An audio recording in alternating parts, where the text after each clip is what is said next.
Hello everyone, जैसा कि आप जानते हैं कि आज का जो हमारा लेक्चर होने वाला है exclusively for JEE Mains and NEET होने वाला है। तो आज के लेक्चर में हम सिर्फ और सिर्फ क्वेश्चंस डिस्कस करेंगे जो जेई मेंस और नीट पूछते हैं, जिस टाइप के क्वेश्चंस पूछते हैं। ठीक है, ये बहुत ज़्यादा टफ नहीं होता है। ठीक है, तो चलिए शुरू करते हैं। सबसे पहला क्वेश्चन है, an element crystallizes in CL type structure of edge length 4.3 picometre, find the minimum distance between cations and anions. ठीक है, तो हमसे क्वेश्चन में क्या पूछा है कि minimum distance between cation and anion पूछा है। किसका? CaCl टाइप स्ट्रक्चर के। अगर आपको याद हो तो मैंने आपको बताया था कि CaCl टाइप के जो स्ट्रक्चर होते हैं उसमें distance between cation and anion कितना होता है? √3a/4 होता है। √3a/4 होता है। ठीक है, तो ए यहाँ पे हमारे पास कितना दिया हुआ है? 4.3 पिकोमीटर। ठीक है, तो उसी वैल्यू को हम बैठा देते हैं। √3/4 इंटू 4.3 पिकोमीटर। तो ये आ गया हमारा रिक्वायर्ड आंसर। क्या निकालना था? Minimum distance between cation and anion. Minimum distance between cation and anion मैंने आपको बताया था स्पेशल आयोनिक सॉलिड्स में कि CaCl टाइप के स्ट्रक्चर में कितना होता है? √3a/4 होता है। तो हमने कुछ नहीं किया, बस इसी पे इस वैल्यू को बैठा दिया। जी हाँ, इतना ही आसान क्वेश्चन आता है, इतना ही आसान जेईई मेंस और नीट पूछती है। बस आपको ये जो फैक्ट्स है, ये जो बातें हैं, ये आपको याद होने चाहिए, तभी बनेंगे, वरना यही क्वेश्चंस एग्जाम में जाके बहुत टफ लगेंगे। ठीक है, तो आगे बढ़ते हैं नेक्स्ट क्वेश्चन की तरफ। Radius ratio of P2+ and Q- ion is 0.8। The unit cell of the ionic lattice is. हमारे पास क्या दिया हुआ है? रेडियस रेशियो दिया हुआ है P2+ और Q- आयंस के लैटिस का, जो कि है 0.8। अब हमसे इस ये जो लैटिस है इसके बारे में 4 ऑप्शंस दिए गए, ये मल्टी करेक्ट हो सकता है। तो चलिए एक एक करके इन ऑप्शंस को एनालाइज करते हैं। सबसे पहला ऑप्शन है, arranges such that it voids are cubic. अब देखिए, हमें बोला गया ये जो लैटिस है इसका क्यूबिक वॉइड है। इस लैंग्वेज का मतलब है कि ये जो लैटिस है इसका क्यूबिक वॉइड है। अब देखिए, क्यूबिक वॉइड का हम जानते हैं कि रेडियस रेशियो कितना होता है? 0.732 से लेके 1 के बीच में होता है। 0.732 से x <1 होता है। तो देखिए, इसका रेडियस रेशियो हमें कितना दिया गया है? 0.8 दिया गया है। तो ये इसके बीच में लाई करता है, ऑफकोर्स लाई करता है। तो इसका मतलब कि इसमें कैसे वॉइड्स होंगे? क्यूबिक वॉइड्स होंगे। तो ये ऑप्शन क्या हो गया? करेक्ट हो गया। अब सेकंड ऑप्शन की तरफ बढ़ते हैं। सेकंड ऑप्शन क्या बोल रहा है? FCC for Q- and P2+ is in tetrahedral void. इसका मतलब क्या होता है भाई? देखिए, Q- इज इन FCC बोला गया है। ठीक है, FCC में है। इसका मतलब कि आपको याद हो तो मैंने आपको बताया था कि जो स्पेशल टाइप ऑफ सॉलिड्स होते हैं उनमें मैंने बताया था कि FCC स्ट्रक्चर में जो मैक्सिमम कोऑर्डिनेशन नंबर होते हैं वो 8 होते हैं। कितने होते हैं? 8 होते हैं। और टेट्राहेड्रल वॉइड के केस में हम जानते हैं कि जो कोऑर्डिनेशन नंबर होते हैं वो 4 ही होते हैं, क्योंकि टेट्राहेड्रल वॉइड है तो उसका कोऑर्डिनेशन नंबर कितना होता है? 4 होता है। आपको याद होगा कि ये एक 3 टाइप के सर्कल्स होते हैं। यहाँ पे ये वॉइड होता है, इसके मुंह पे हम ले जाके एक छोटा सा ठूस देता है। तो ये कितना कोऑर्डिनेशन नंबर हो गया इस वॉइड का? 1 2 3 और ये ऊपर में एक 4। ठीक है, तो इसका कोऑर्डिनेशन नंबर कितना होता है? 4 होता है। अब आपको एक कॉन्सेप्ट बता दूँ कि जो रेशियो ऑफ चार्जेस होते हैं, हाँ, हमें क्या करना है? जो लैटिस में कैटायंस और एनायंस है उनके मैग्नीट्यूड ऑफ चार्जेस को हमें लिखना है, ratio of magnitude of charges. जैसे P और Q का मैग्नीट्यूड ऑफ चार्जेस कितना है? 2 और 1। तो हमें क्या करना है? mod 2/(-1) कितना होता है? ये 2/1 होता है। अब ठीक है, इनका जो मैग्नीट्यूड ऑफ रेशियोज होता है, मैग्नीट्यूड ऑफ चार्जेस का जो रेशियो होता है वही इक्वल्स टू क्या होता है? Coordination number of A upon coordination number of B होता है। Coordination number of A upon coordination number of B होता है। ठीक है, जो मैग्नीट्यूड ऑफ चार्जेस का रेशियो है वही equal to coordination number of A upon coordination number of B होता है। ये एक इंपॉर्टेंट कॉन्सेप्ट है। ये कॉन्सेप्ट अगर आपको नहीं समझ आया अभी भी तो मैं कल के लेक्चर में फिर से इसे बताऊंगा, नेक्स्ट लेक्चर में इसे फिर से बताऊंगा। तो आप उस लेक्चर को ज़रूर देखें जो specially exclusively for JEE advance होने वाला है। तो आप में से जो भी वो लेक्चर पूरा अटेंड करना चाहे वो कर सकते हैं ऑफकोर्स, लेकिन इतना याद रखें उसमें थोड़ी सी हाई लेवल की बातें होंगी। तो हो सकता है अगर आपने ठीक से नहीं पढ़ा है चैप्टर को, आपके कॉन्सेप्ट्स क्लियर नहीं हुए हैं, तो आपको उसमें से आधा लेक्चर समझ ना आए। तो उसमें हैरान होने वाली कोई बात नहीं है। ठीक है, अब क्या कीजिए, वापस से एनसीईआरटी को लाइन बाय लाइन फिर से अच्छे से पढ़िए और हमारे चैनल के जो मैंने लेक्चर्स डाले हैं सॉलिड स्टेट के उसे बार बार फिर से देखिए, तो आपको ज़रूर क्लियर हो जाएगा। ठीक है, उसके बाद आपको वो लेक्चर भी समझ आएगा। तो इस क्वेश्चन को आप अभी के लिए छोड़ दीजिए, अगर जिससे ये कॉन्सेप्ट अभी नहीं समझ आया वो मैं कल के लेक्चर में और अच्छे से बताऊँगा। ठीक है, तो देख लेते हैं पहले तो जिन्हें समझ आ रहा है कि ये जो Q और P है इनके मैग्नीट्यूड ऑफ चार्जेस का रेशियो लिखेंगे और वही इक्वल टू क्या होगा, coordination number of A upon coordination number of B होगा। तो FCC में मैक्सिमम कोऑर्डिनेशन नंबर कितना होता है, 8 होता है, और टेट्राहेड्रल वॉइड का कोऑर्डिनेशन नंबर 4 होता है। तो P अपॉन Q का कोऑर्डिनेशन नंबर का रेशियो लिखे तो कितना हो जाएगा, 4/8 हो जाएगा। ये इक्वल टू कितना हो जाएगा, 1/2 हो जाएगा, काट के, ठीक है, 1 और 2, तो फिर 1/2 हो जाएगा। अब 1/2 2/1 के इक्वल तो नहीं ना है, और हमें क्या करना है, ये दोनों इक्वल होना चाहिए, ठीक है। तो ये ऑप्शन हमारे पास गलत हो गया। अब आते हैं थर्ड ऑप्शन की तरफ। तो थर्ड ऑप्शन क्या बोलता है कि P जो है FCC में और Q टेट्राहेड्रल वॉइड में है। तो P FCC में, तो अब P का कोऑर्डिनेशन नंबर कितना हो गया, 8 हो गया, और Q टेट्राहेड्रल वॉइड में, तो टेट्राहेड्रल वॉइड का कोऑर्डिनेशन नंबर कितना हो गया, 4 हो गया। ये 4 हो गया, तो 8/4 इक्वल्स टू कितना होगा, 2/1 होगा। अभी ये इक्वल्स टू दिस आ गया, इसका मतलब ये सही है, इसका मतलब ये ऑप्शन भी करेक्ट है, ठीक है। और जब हमारे पास टेट्राहेड्रल वॉइड में आ गया तो अब हम इसको ऑक्टाहेड्रल वॉइड में डालेंगे तो फिर से ज्योमेट्री चेंज हो जाएगी, तो इसका कोई मतलब नहीं बनता है, इसलिए ये ऑप्शन रॉन्ग हो गया। तो चलिए बढ़ते हैं नेक्स्ट क्वेश्चन की तरफ। देखिए नेक्स्ट क्वेश्चन में हमें क्या बोल रहा है, for a unit cell A is in 6 of the corners, B on the remaining corners and B is also present at FCC but not at opposite faces. इसी तरह करके C के लिए भी कुछ डेटा दिया है, और फाइनली हमसे क्वेश्चन में क्या पूछा है, find the empirical formula for the given lattice. अब हमें क्या दिया हुआ है, A और B और C के डेटा दिए हुए हैं कि वो कहाँ कहाँ प्रेजेंट है। अब हमें empirical formula of the lattice निकालना है, ठीक है। तो आपको याद होगा कि इस केसेस में हम क्या करते, तो देखिए number of atoms of A, number of atoms of A क्या होगा, contribution into number of places होता है, contribution into number of places. तो कंट्रीब्यूशन किसी भी कॉर्नर एटम्स का कितना होता है, 1/8 होता है, और इसमें बोला कि A is in 6 of the corners, तो नंबर ऑफ प्लेसेस हो गए यहाँ पे 6, तो ये रेशियो हो गया 3/4 का, ठीक है। अब बढ़ते बी की तरफ, B is on the remaining corners and B is also present at FCC but not at the opposite faces, ठीक है। तो हमें यहाँ पे क्या बोला है कि B जो है रिमेनिंग कॉर्नर्स पे है और B जो है FCC में प्रेजेंट है, लेकिन सारे फेसेस के अपोजिट में नहीं प्रेजेंट है। इसका मतलब क्या होता है, इसका मतलब है कि जैसे B अगर इस फेस सेंटर पे, B अगर इस फेस सेंटर पे, B अगर किसी और फेस सेंटर पे है, जैसे कि ये जो फ्रंट वाला फेस है ना इसके सेंटर पे, ठीक है, तो इसके ये वाला जो फेस सेंटर है, ये जो ऊपर में जो अप साइड वाला फेस सेंटर है, तो इसके अपोजिट में फेस कौन सा आता है, ये नीचे वाला फेस आता है। तो इसके अपोजिट में जो फेस में है ना, यहाँ पे B नहीं होगा। ये वाला जो फेस है इसके अपोजिट में कौन सा फेस आता है, ये वाला फेस आता है, तो इस पोजीशन पे B नहीं होगा। अब जैसे कि देख सकते हैं आप, ये जो सामने वाला फेस है, तो इसके अपोजिट वाला फेस कौन सा हो जाएगा, ये बैक साइड वाला फेस हो जाएगा। तो बैक साइड के सेंटर पे B नहीं होगा, ठीक है। इसका मतलब यही है कि B is also present at the FCC but not at the opposite faces, ठीक है। और B जो है रिमेनिंग कॉर्नर्स पे भी है। तो चलिए number of atoms of B अब निकाल लेते हैं। तो देखिए number of atoms of B कितने हो गए, 1/8, ये हो गया contribution of corner atoms into number of places, number of corner places कितने बचे हैं, 2। फिर आता है ऐड करेंगे हम half contribution of face centres, face centre पे जो भी आइटम्स होता है उनका कंट्रीब्यूशन हाफ होता है, इनटू नंबर ऑफ प्लेसेस। यहाँ पे आप देख सकते हैं कि अपोजिट में नहीं होंगे, तो ये नंबर ऑफ प्लेसेस कितने होंगे, ओनली 3 ही होंगे, तो इनटू 3 हो गया, ठीक है। तो इन्हें ऐड कर दे तो ये हो जाता है 7/4। अब आते हैं सी की तरफ, C is on the remaining positions of FCC and also at body centre, ठीक है। तो सी कहाँ कहाँ पे प्रेजेंट है, रिमेनिंग सेंटर्स ऑफ FCC।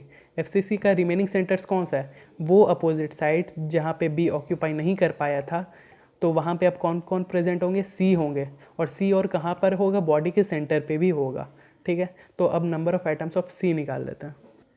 तो देखिए number of atoms of C क्या हो गया, हाफ हो गया contribution into number of places 3, और एक बॉडी सेंटर पे पूरा कंट्रीब्यूशन, और एक ही बॉडी सेंटर होता है इसीलिए ये 5/2 हो गया। तो अब हमारे पास A/B/C का रेशियो आ गया है, A/B/C का रेशियो आ गया, कितना आ गया, 3/4:7/4:5/2, ठीक है। तो इसे हम होल को 4 से मल्टीप्लाई कर देते हैं और ये एम्पेरिकल फार्मूला हमारा आ गया, A3B7C10 आ गया, ठीक है। तो चलिए बढ़ते हैं नेक्स्ट क्वेश्चन पे। तो नेक्स्ट क्वेश्चन है हमारे पास इम्प्योरिटी का क्वेश्चन, ठीक है। तो हमने जब डिफेक्ट्स को क्लासीफाई किया था तो उसमें 3 तरह के आए थे, स्टोइचियोमेट्रिक डिफेक्ट, इम्प्योरिटी डिफेक्ट और नॉन स्टोइचियोमेट्रिक डिफेक्ट। तो ये इम्प्योरिटी डिफेक्ट का क्वेश्चन। इसमें क्या बोला है, in a lattice of NaCl having 12.044 into 10⁻29 atoms, impurity of Sr2 plus is added by 10⁻20% of it, find number of vacancies created. इसमें क्या बोला है, एक लैटिस दिया हुआ है NaCl का जिसमें 12.044 इंटू 10⁻29 एटम्स है। अब उसमें क्या किया गया है, इम्प्योरिटी को ऑफ Sr2 प्लस ऐड किया गया है, कितना 10⁻20% Sr2 प्लस ऐड किया गया है। अब पूछा है कि नंबर ऑफ वैकेंसीज। अब आपको याद होगा कि मैंने बताया था कि जब NaCl का क्रिस्टल रहता है उसमें Na प्लस मौजूद रहता है, जब हम Sr2 प्लस ऐड करते हैं तो Cl माइनस क्या होता है, डिफ्यूज़ हो जाता है, सरफेस से निकल जाता है, ठीक है। Sr तो क्या होता है, इलेक्ट्रिकली न्यूट्रल होना है ओवरऑल लैटिस को। तो अगर एक Sr2 प्लस आएगा तो उसके बदले Sr2 प्लस एक वो अंदर आएगा तो उसके बदले बाहर 2 Na प्लस जाएंगे, 2 Na प्लस जाएंगे, क्योंकि ये 2 चार्ज है, इसका भी 2 होना है, तो फिर उसको इलेक्ट्रिकली न्यूट्रल रखने के लिए 2 Na प्लस बाहर जाएगा। अब 2 Na प्लस बाहर जा रहा है तो 2 वैकेंसीज क्रिएट होंगी, लेकिन Sr जो है एक ही पोजीशन पे एक टाइम पे मौजूद हो सकता है, इसलिए एक क्या होगा, वैकेंसी क्रिएट हो जाता है यहाँ पे। इलेक्ट्रिकली तो फाइनली न्यूट्रल होता है लेकिन एक वैकेंसी क्रिएट हो जाता है, ठीक है। इसके कारण एक Sr पे एक वैकेंसी क्रिएट होता है। तो अब हमें यहाँ पे क्या बोला है कि इतने एटम्स दिए गए हैं NaCl का। तो देखिए एटम्स ऑफ NaCl कितने हो गए, 12.044 into 10⁻29। Percentage of Sr2 plus जो ऐड किया गया है वो है 10⁻20% ऑफ Na। अब 10⁻20 upon 100 into number of Na particles, ठीक है। तो ये आ जाता है कितना, 12.044 इंटू 10⁻7। तो इतने Sr है, इतने स्ट्रोंशियम एटम्स ऐड किए गए हैं, तो हम जानते हैं एक स्ट्रोंशियम एटम से एक वैकेंसी हो रहा है। तो फिर इतने को अगर हम x मान लें तो फिर x स्ट्रोंशियम एटम से कितने वैकेंसीज क्रिएट होंगे, x वैकेंसीज हो जाएंगे। तो नंबर ऑफ वैकेंसीज कितना हो गया, नंबर ऑफ वैकेंसी हो जाएगा वापस से इसी के बराबर। तो ये हो गया हमारा आंसर, ठीक है। बढ़ते हैं नेक्स्ट क्वेश्चन की तरफ। नेक्स्ट क्वेश्चन भी इम्प्योरिटी के ऊपर है। इम्प्योरिटी नहीं है, वो जो हमने पढ़ा था कि अलग अलग इंटरस्टिशियल कंपाउंड्स जो होते हैं, जैसे Fe हो गया, कॉपर हो गया, उनके अलग अलग ऑक्सीडेशन स्टेट्स होते हैं। तो अलग अलग ऑक्सीडेशन स्टेट होने के कारण कभी कभी वो अपने ऑक्सीडेशन स्टेट को चेंज कर लेते हैं, जिसके कारण स्टोइचियोमेट्रिक नॉन स्टोइचियोमेट्रिक डिफेक्ट आ जाता है। एग्जाम्पल देखिए इस क्वेश्चन का, an impure solid lattice of formula FeO was practically found to be experimentally found to be Fe 0.960।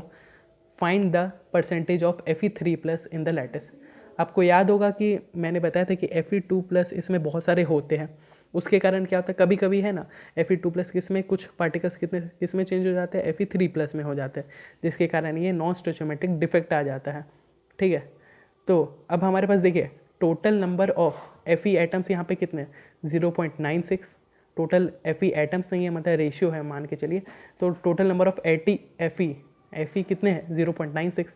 अब हम मान लेते हैं let Fe2 plus equals to x, यानी नंबर ऑफ Fe2 प्लस कितने हो गए, x हो गए। तो नंबर ऑफ Fe3 प्लस कितने हो जाएंगे, 0.96 माइनस x हो जाएंगे। अब हमें क्या करना है, ओवरऑल लैटिस को न्यूट्रल करना है। अब देखिए Fe2 प्लस के चार्ज कितना है, 2 है, तो 2 times x plus Fe3 plus का नंबर कितना है, 0.96 माइनस x।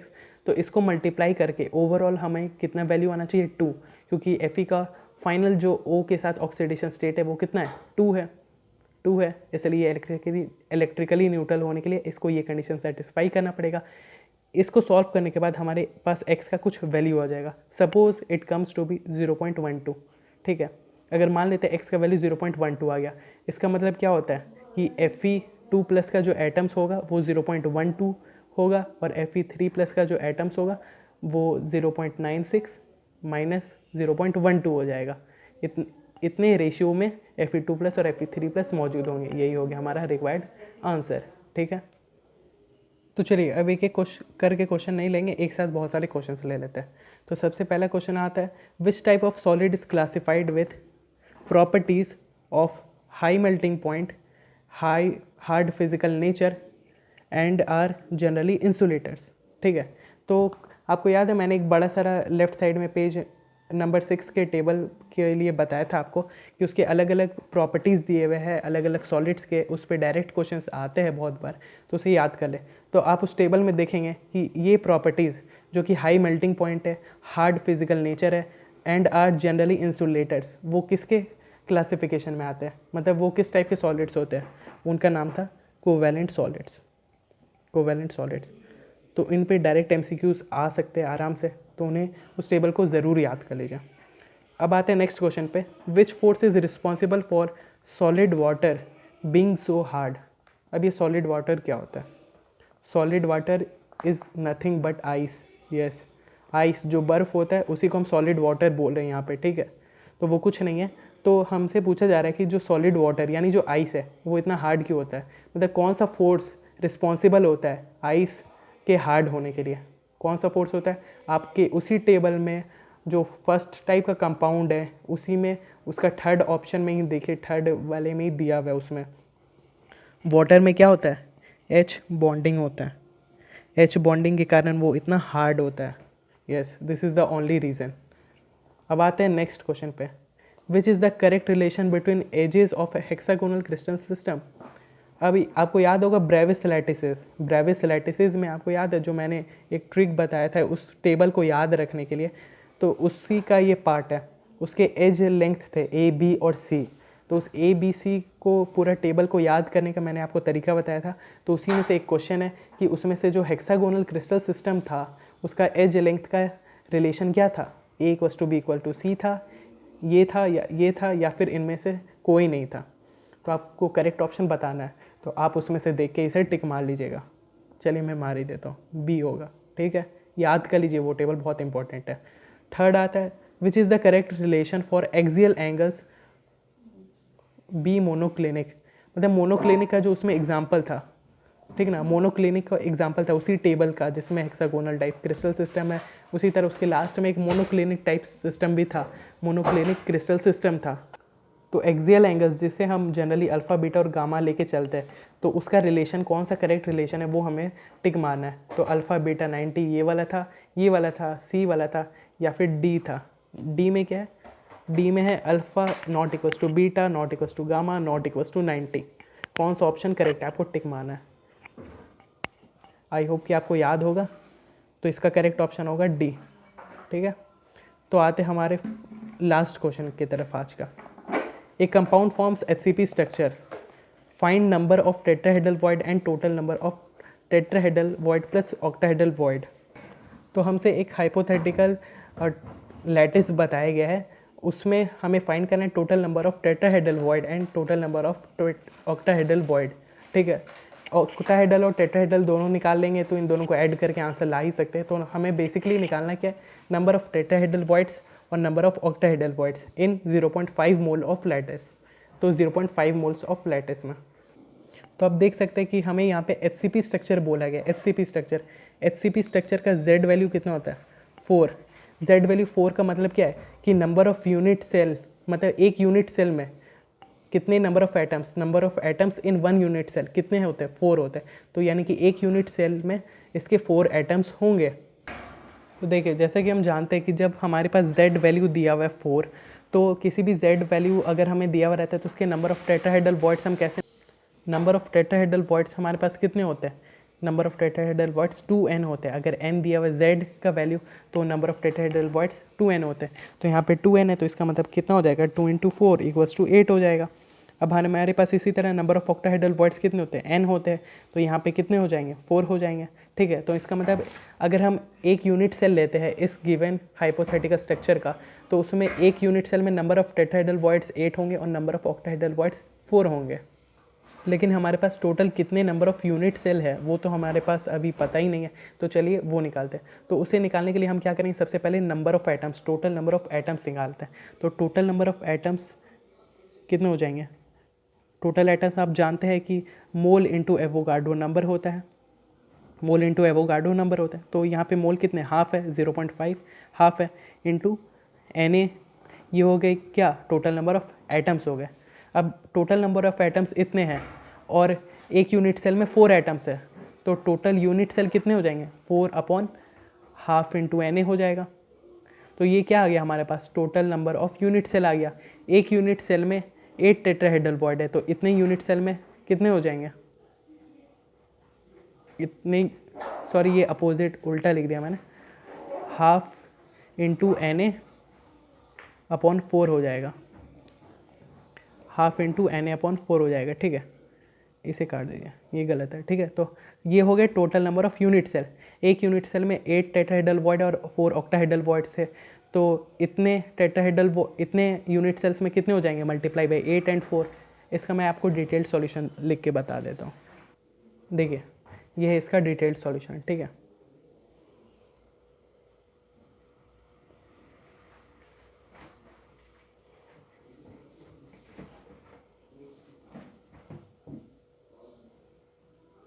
आई होप कि आपको सॉल्यूशन समझ आ गया होगा।